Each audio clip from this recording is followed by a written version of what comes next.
প্রজাতির তোতা পাখি মাত্র 50টি শব্দ শিখতে পারে, কিন্তু কিছু আফ্রিকান ধূসর তোতা আছে যা শত শত শব্দ শিখতে পারে। আইনস্টাইন টেনেসির নক্সভিল চিড়িয়াখানায় একটি উজ্জ্বল আফ্রিকান ধূসর তোতা পাখি আছে যা প্রায় 200 শব্দ বলতে পারে।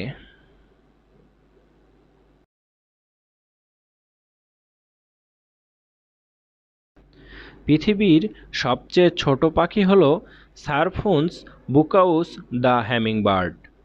এর একটি প্রজাতি হল মৌমাছি হ্যামিংবার্ড, যা 5.5 সেন্টিমিটার লম্বা এবং ওজন 1.9 গ্রাম হয়ে থাকে। এই পাখি সম্পর্কে আরেকটি তথ্য হল এটি সবচেয়ে ছোট ডিম পাড়ে, যা মটর দানা আকৃতির হয়ে থাকে।